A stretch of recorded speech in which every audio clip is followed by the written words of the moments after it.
Hello, everyone, and welcome to the Uplifting Impact podcast. My name is Deanna Singh, and I am the Chief Change Agent here at Uplifting Impact. We are so excited to be able to dive deeper every single week and every time we have these lovely conversations into what makes the world more diverse, more equitable, more inclusive, gives people the opportunity to have more belonging. And today we are excited because we have the opportunity to speak to Abe Taleb.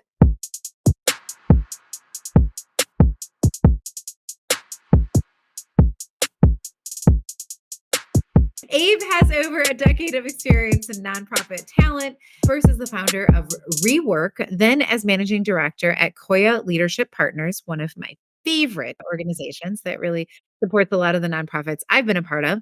And his professional interests really meet at the intersection of social enterprise, policy innovation, and racial justice. For those of you who don't know, when I heard the words social enterprise and social entrepreneur, that was one of the first moments I really felt seen in the business world. So I'm super excited to be able to have you here. For those of you who don't know, maybe we'll take a minute to just define what that is once we get started here. But it's a very cool space. People who are really looking at how do I take the best of business practices and really make a positive impact in the world. That's kind of my shorthand way of describing it. So lovely to be able to have somebody who's an expert in this space and who really understands how important it is to look at that work from a talent perspective. Abe's placed over 250 professionals at organizations, including Acumen, iCivics, the Sierra Club, all kinds of different organization with a real focus on looking at just the non-executive search. Like who are all of the individuals from analysts and directors of operations and all of the different roles in between, and how do we make sure that we're positioning people to be successful in these really, really, really impactful organizations. Abe, welcome. Thank you so much for having me. Excited to chat. Yes, I went through your introduction so quickly because I was just so excited to actually talk to you. People are gonna have to press that, like, where you can make it go at point 0.5 speed so that they can hear all the wonderful things that we just went through. But before we kind of get into the meat of what we're going to be talking about today, I do have a little icebreaker question for you so we can get a little flavor of who you are. If you had a theme song, what would it be and why? I'm going with a specific lyric. There's always that kind of like alter ego we all have, or like who we are listening to music. And I think it's not what I listen to every day, but some rappers like Lil Wayne, Two Chains. It really just sometimes gets me in that mode. And there's a recent song from Two Chains where he talks about, the lyric is, "I work for myself, therefore I work for a boss." That kind of like entrepreneurship, boss mentality. And I'm very fortunate. I appreciate your kind of introduction around social entrepreneurship. And it's interesting how much that word has changed just in the decade plus that Yeah. it's kind of really been a part of the field. Well, I think now more and more there's kind of an expectation that you're going to have impact in all the work that you do, which feels great. And I'm very fortunate that I can kind of work for myself, but also be able to support great work. And I don't know, I always just kind of like lyric around kind of working for yourself, but also kind of working for a boss. Yeah, no, I love that. There's a song that is like one of my hype songs too. And one of the lines, love that it says this, right? Because I'm a peaceful person, but it talks about kill him with compassion. Like I'm gonna come and I'm gonna come so strong, but it's gonna be like with my compassion, right? I'm not a like I said, I'm not an aggressive person, but it gets at the meat, the heart of like how we try to approach this work. You need that drive, you need that intention, right, to Yeah. be successful in this work because it's hard, right? I think that's what we kind of could step back and think. It's not you can just kind of roll out and give it 60%. It's not gonna you're not gonna be successful. Yeah. No, no, no, absolutely. The other song so my kids are really into vinyl right now, and they have all these amazing records, and I mentioned before we got on that they've had a couple of snow days. So, I put this in one of my social media channels. I was like, "You know what? This is parent winning," because one of the requests on their snow day was to listen to Beyoncé's Renaissance record, which they purchased with their own dimes, and, the song that's been pumping. When I say, like, pumping, like, making all of the right, is "You Won't Break My Soul," right? So it's again, it's that theme, like, "Come on, I'm here, I'm ready, let's So, well, awesome. I don't know how to do this, but maybe somebody on our team will be able to get us some like really cool music right here. All right, Abe. So now that we know that boss mentality, but compassion and really trying to make a difference, let's get into what you do in this DEI space. Can you tell me just a little bit about how you specifically got into being a DEI focused hiring specialist? Like, what did that look like? How are you trying to make impact in the world through that lens? It's a great question. I'll go all the way back, but I'll move quickly. I have an industrial engineering degree from a pretty technical Ooh. university. And I remember when I was kind of leaving college, I had a few job offers, and one of them was a company that installed internet in hotels. It was a great job offer. It was a really cool job. I did some internships with the company, got to travel all around. But at the end of the day, I was like, okay, if I do great at my job, what happens? Like, how is this for the impact I'm going to have? And I was really, I think, struggling, right? Because I felt like I had these really technical skills, was kind of really struggling to like find an avenue. And this was 2009. And I was kind of talking to some friends. And the one place that we really saw I could kind of expand my career and do things was Teach for America.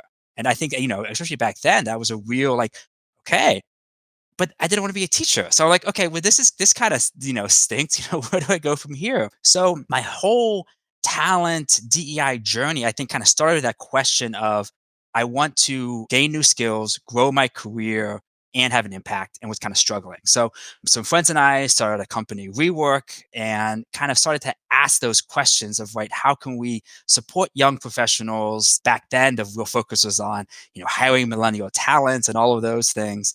And that path kind of led us down to starting a search firm that back then it was really millennials in impact. That was kind of a selling point. And it's kind of one of those things too. Like we had no idea what we were doing, but we were just like, oh, like we have to solve this problem. How do we help orgs hire? And because we weren't kind of didn't come with a ton of expertise, we were trying things really differently, and it got some traction. And we got to work with so many great organizations. And then I was very fortunate to then be acquired by Koya and enjoy their team full time. And I think it was at that point, because even in 2017, I didn't think of myself in any way as a DEI expert. And I think joining one of the premier nonprofit search firms out there, I was super excited to learn and see how they were doing things. Again, no shade to anybody there. Some great friends I worked with, some people I really respect, but once I kind of got in, it was like, oh, how I'm doing things around treating candidates, assessing, who's a good fit. That's actually pretty different, and it's having better success. So I was able to kind of see myself in the comparison and vice versa. They're like, wow, Abe joined this team. Wow, it's really interesting that he's trying things that way and it's having that impact. Maybe those things can come over.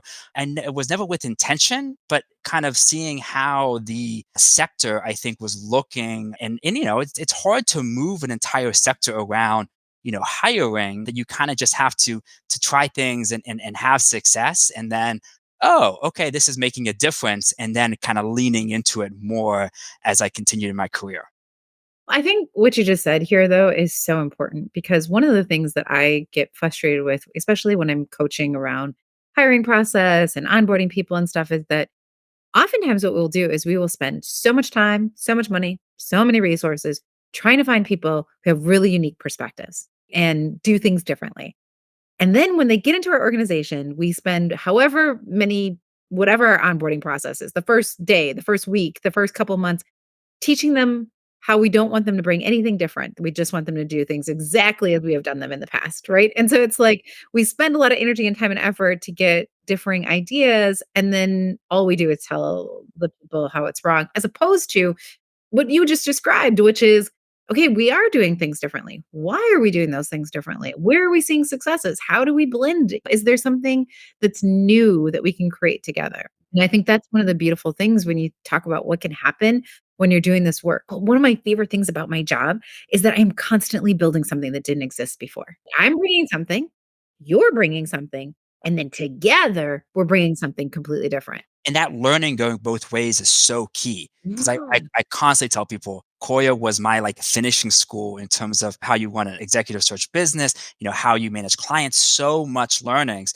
So it was so nice to be able to have that freedom to be Sure. like not pushed into doing things the way that has always been done, but also for me to learn and grow in Yeah. my career. That's awesome. Okay, so I want to talk a little bit about unconscious bias, particularly in the hiring process. So I think maybe if you could tell me a little bit, as somebody who is a professional and spends all your time really looking at the space, what are some of the ways that you see unconscious bias manifesting itself in the hiring process? Couple of things kind of come to mind here. The kind of jokingly way I talk about it, but I think it kind of like helps people be like, oh, is that all? Is say you as a hiring manager interviewer are a really big Boston Red Sox fan and you're interviewing somebody and they have this massive Yankees poster behind them. They might be the perfect candidate, but you're just kind of in the back of your head saying, huh, something feels off of that candidate. I don't know if we're gonna vibe. And you kind of discount them based on something that has nothing to do at all if they'll be successful in the job at all. So that's kind of a very extreme example. But even things like somebody's university, one of the things that we do, which I think leads to a lot of success, is we now ask candidates to remove their university from their resume when they apply to one of our jobs. Signaling to the candidate right from the bat, like we will not be taking it into consideration. And I hear from some folks like, oh, I don't care where you went to school, it doesn't matter. But the second you see that, you can't unsee it. It has the potential to give a candidate a leg up. Oh, they went to Princeton. They must be great. And you have no idea. Well, let's actually find out if this candidate is a good fit for the role or not. Right. We You just make all these like assumptions based off of what we're seeing and we're perceiving it. And it happens so quickly and it's unconscious. So we don't even know we're doing it. Well, and I think a lot of times when I kind of really go in and see a client and kind of inspect their hiring process, it's crazy the amount of times they just want to take these wild leaps. And I think kind of reversing that and advice to your candidate would be tell your own story. If you don't fill in the gaps, some hiring managers will make these like wild leaps. I see this gap. They must have been a rodeo clown for those 6 months. Like, how did you get there? But really own and tell your story. If you had to take a break for medical reasons, own that. That's your story that you can tell. They're like, oh, that's awesome. Like it never is usually a negative, but if you allow for them to tell your story, you don't know what they're gonna say.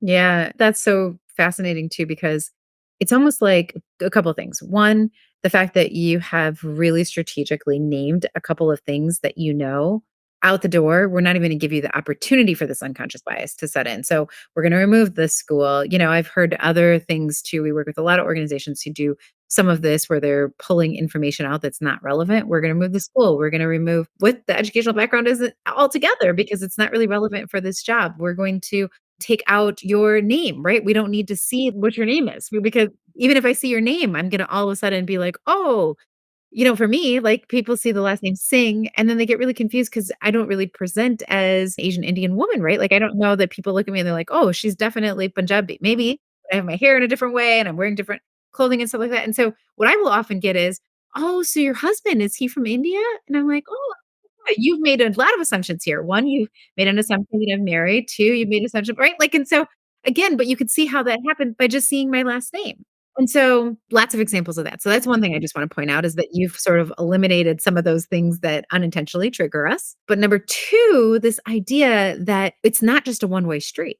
We can do some things as an employer, but there's also some coaching that needs to happen for people who are in the employee seat. Like, what are some things that you can do, understanding that there might be a situation you're walking into or people have unconscious bias? How do you walk into that situation and make sure that you're maintaining your story and your power? And that power piece is so key. A lot of my advice just around this space and talent and job seekers is you're interviewing the company as much as they're interviewing you.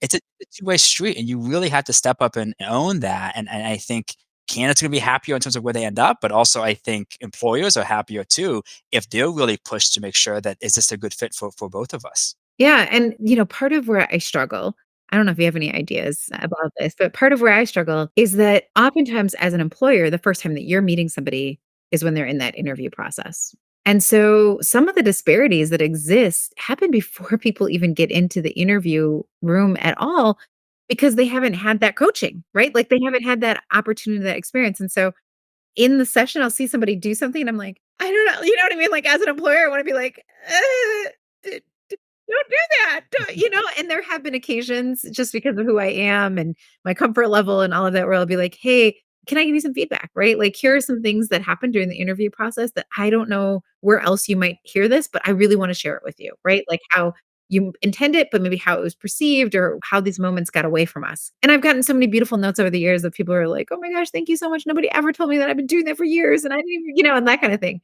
I always love being able to talk about inclusion in the workplace. And I had the pleasure of being a guest on Training Industry's podcast, The Business of Learning, a few weeks ago. This podcast highlights learning and development trends, challenges, and best practices, including when it comes to inclusion training and initiatives. Tune in for conversations with industry experts on topics ranging from leadership development to coaching and mentoring and much more. You can listen to the Business of Learning and catch the podcast I just did now at trainingindustry.com/training industry podcast or wherever you listen to your favorite podcasts. I can't wait to hear what you think about all of the amazing work that is being done to really encourage people to bring their full selves to work and to thrive. Do you have any places or spaces where you have seen people kinda get that coaching? Or is there a way once you're in the interview to do that better than what I'm doing? It's really tough, but I do think there's some strategies in terms of how you post a job description, how you run your hiring process that kind of levels the playing field for all the candidates, Okay. that will hopefully kind of lead to that. A couple of things. I mean, it's tough. I mean, maybe I kind of go all the way back in terms of like a high level thing when you think about, DEI in the hiring space, which is kind of making sure you have an equitable process, is that it's oftentimes going to take longer and use more resources, right? So you really have to be committed to this outcome in terms of you kind of looking at it from a company perspective. Am I signing up for that? And I think unfortunately there's been so much window dressing to this. Like, oh yeah, we want to focus on this, but no, we're Yeah. not giving any extra money. And yes, we need to fill those jobs in 3 weeks. It's like, no, you can't do that. So I say that in the sense of I think there has to be a willingness to look at way more candidates, especially at the mid level, than you really want to. And if you kind of get slammed with a ton of applicants, that's not a bad thing, right? It means that you actually did a decent job of getting the role out there. And, especially for the work that I do, impact space, a lot of remote jobs, I make sure that I'm working with clients that pay well. We're going to get a lot of people interested in this work, which is awesome. But one of the things that we do off of that is inviting the candidates to kind of come through the process instead of kind of having a really high barrier or even something as simple as a cover letter. And I've seen so many candidates who haven't really been coached, not really sure what to say in that. Yes, there's templates, and they kind of like will sometimes like say something that like paints them in a bad light, but they didn't know. So instead, by asking job specific background questions, you can kind of get the same types of answer from all the candidates. And then you can really compare apples to apples instead of two totally different things. Yeah, it's interesting because one of the things that I've done just in my own process so that I can try to mitigate this, right? And I've tried lots of different things. Obviously, I've written a lot about this too, even like flipping around my system. So we do have in the companies that we operate, we will have as part of our hiring process, like, here's some questions that we want to ask you that are very specific to like the role, how you feel about whatever it is we're trying to accomplish, the goals, the objectives. And I will read that before I look at the resume. Why? Right? Because it's just a very simple thing to do, but even just playing around a little bit with what the process looks like, people who might not have gotten in because of the cover letter or the resume or, whatever, My big pet peeve is writing samples because yeah, again, you just might get 10 different types. How am I comparing these? Let's give candidates a specific trial project. And then for us, that's something that we do in a very specific 90-minute, 2-hour window. We're paying the candidates. Everybody feels very well respected and heard. And then you can really compare things exactly to each other because every candidate had the same exact opportunity. yeah. I think the thing that always gets me so excited about hiring process and talking about it is that oftentimes it's not really big things. It's a culmination of all of these, like, small little things, and there might be 100 different options that Abe's like, "Hey, look at these options," and of the options, you're like, "I can only do 4 of them." Great. Even doing that 4 can help mitigate some of these things by astronomical, like, levels. So I think that's what I like about it is one that there's so many different ways to do it. And then that just a few can actually have a pretty profound impact. I tell people all the time, this is not rocket science. But we treat it like it is. We treat it like the whole world has to come to a halt in order for us to make these changes. And really, if I look at the answers to the questions versus the resume, that isn't even something that has to happen. If I'm a big corporation, that doesn't necessarily even have to happen as a policy level. It would have a greater impact, but it could just be the way that I decide that I'm going to operate when I'm operationalizing the hiring process, right? Like I'm getting both of those things at the same time. I can make that decision. The one thing I want to just make sure to call out, I kind of made some notes here about, big ideas to get through, Yeah. is every time running a process. When I see clients or any organization that I think is struggling around DEI, and you kind of like ask about, okay, well, how was that person hired? How was that person hired? It's often, I kind of define them as hires of convenience, where, I worked with that person back in the day, they were great. We didn't interview anybody else and just made that candidate an offer. And if you do that over and over again, your team is going to look just one way because you didn't actually see who all was out there, especially for smaller teams. It's hard, right? Like we got to move. I got to get people in here yesterday. Let's go. But unfortunately, I think once you kind of start down that path, it's really hard, I think, to kind of playing from behind already if you kind of made those hires of convenience. So I think in terms of high level takeaway is that every time running a full process where you're making sure that you're kind of seeing a very diverse pool of candidates. Yeah, and I also think it's like after the process, being able to have the courage to say what went well and what didn't. And what are we going to change? Because if you're constantly iterating, right, then you're moving closer to doing this. But if you're just rinse, repeat, then how are you going to get better? And you get that feedback by talking to the candidates who didn't get the job. Yeah. I always tell people like treat candidates how you want to be treated. I'm shocked so many times I'll get emails of like, oh my goodness, you sent me a rejection email. Like, thank you. I never get these. I'm usually just ghosted. And it's like, how sad is that? That the average process out there leaves candidates completely in the lurch. And so we're kind of constantly kind of focusing on how can we be communicating.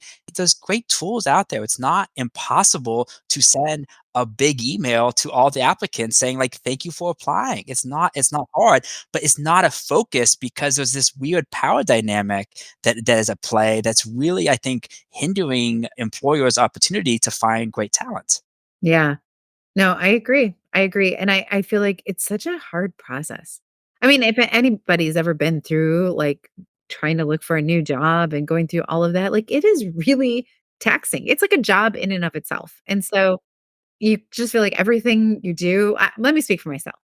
In my experiences, right? I'm like, "Oh my gosh, I feel like everybody's evaluating me, and if I didn't hear back, it's like I've made some gross mistake," and and you feel lonely too, right? So those moments of putting the human back into the process and kind of recognizing so powerful. Okay, so I wanna jump really quick because I know we have a limited amount of time, and there's so many things I wanna talk to you about. I have, like, 14 different categories, but one that's been on my mind a lot is just around job descriptions, and you kind of briefly talked about this earlier, like, what are the things that we're doing beforehand, before people even get into that interview room that can make an impact on what is the kind of candidate that we're seeing or what does our candidate pool look like?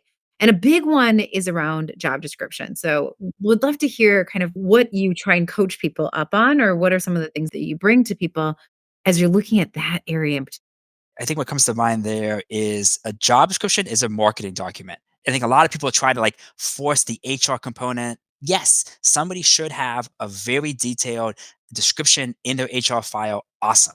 That's not a job description. A job description is a marketing document where you're trying to build excitement and interest in the role. But then also, I think not sending the wrong message. A lot of times, in terms of the requirements, or even a lot of times, a master's degree preferred. Unfortunately, a lot of candidates are going to read that as if I don't have a master's degree, I'm not a qualified candidate and I'm not applying in the first place. I'm So you done. just I'm already out the door and I haven't even seen the door. that simple line, right? Which to you is like, oh yeah, it would be great, but we don't need it. But by saying it that to a certain candidate, and unfortunately, it's often women candidates or candidates of color see that in a way that's different than the white male candidate. If we're just kind of like calling it out, there's studies that kind of prove this. That those little things can be very jarring. For us, we don't have anything at all about university requirements in any of our job descriptions. and really just try to paint a very clear picture of who should be applying to this job, but then also making it very easy for candidates to apply. My goal is that it should take a candidate no more than 5 minutes to apply to one of our jobs. And again, like I said, we'll invite them through. One of the things that I've seen in asking people to be cognizant of all the things that they put in the job description, one of the like benefits of that is that you really have to name it. Like you just gave the example. And I just want to pull this out because you said like, we don't put a college qualification in or, this master's degree thing. Well, if that is something that you need, right? Like you're doing something really specific or very technical around this one particular subject or one particular, then it's having you name it. Otherwise, right, we put all kinds of garbage in there. And so I think it's not just an exercise on like who are we doing a service to or a disservice to in our marketing, but it's also what are we doing a disservice or service to ourselves in being able to take the time up front to say this is what a really great candidate would be. I sometimes say like I like jobs that have language requirements because it kind of makes it easier. Like you need to be fluent in this language. Awesome, right? In terms of like who was saying. The last thing I'll say, just as a quick story, is we had a job. It was for a kind of like a food bank type organization, and the candidate was going to need to do some traveling around to different sites, but it was an entry level role. It did not pay very much. And they had this thing, you need to have existing, owning reliable transportation. And I was just like, hey, folks, like this is a huge requirement. Like, are we sure we need this? We took it out and we kind of changed the JD. But more to the point of they were like, Abe, you were the first person to ever even look at this and say, this doesn't seem right. We're gonna limit who we get. And I think, that to me is just a great example of, we talk about diversity, right? It's diversity in all shapes and sizes, or people who maybe they only can take public transit to get to work. But if you don't have anybody on your team already that, if your entire team only drives to work, you're not going to have somebody who thinks that way. And it's really important to ask those questions. Absolutely. And the thing is, why wouldn't you? Do you know what I mean? Like, why wouldn't you? Because it also brings up other things. Okay, if this person is going to have to travel during the hours, do we have something here as a resource? Like, can they do public transportation? Have we put that in? Right? It opens up an opportunity to have so many other conversations about how you do business. And from the entrepreneurial space, right? Like, every time I get to have a conversation with anybody about any way that I could be doing business better, I'm open to that. I'm welcoming that because that means I'm going to be able to serve and get to my mission faster. Why not make the job description? It's a perfect opportunity. You're about to have change, right? You know there's change coming. You're actually planning for the change. So that's good too, right? Because we don't always get those opportunities. Why not take it to its full extent? Just kind of another kind of small takeaway is I think certain aspects of your JD should be overly detailed. And I think especially as we're kind of working in a more remote environment or hybrid environment, if you need somebody in the office, go overboard. We have this like, multiple sentences of here's the exact address of our office. You're expected to come in at most 2 days a week on these days, these hours, the other times you can work from. And it kind of like, I think I have clients like, do we have to say all of this in the JD? And I was like, it really helps kind of meet candidates where they are because those are the questions that they're asking is, can I even take this job? And I have childcare to deal with and those kind of things. So I think, sometimes being overly detailed on things that you might feel are tertiary to finding a great candidate are going to be very impactful to that candidate, understanding if that job is a good fit for them or not. No, it's huge. It's really huge. And I mean, I don't know, this is a little bit maybe of a stretch, but I think about when I'm just buying something from like an online vendor, right? Like our online store.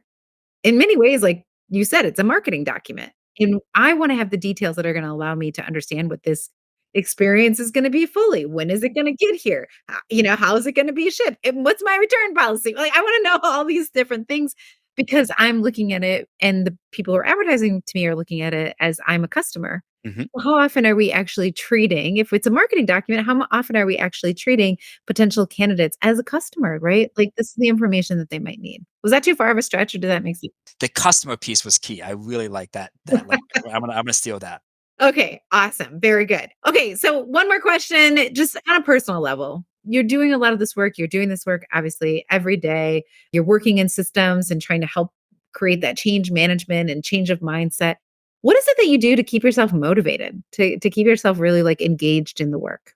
Man, I'm struggling with that one. I'll say this. I think a lot of times I get very into my client teams, right? Joining their Slacks, or really, I think, kind of having those types of relationships. So I think by going deeper than just I'm helping you hire, like I really want to feel a part of your team. I think that helps me engage with the kind of client side of work.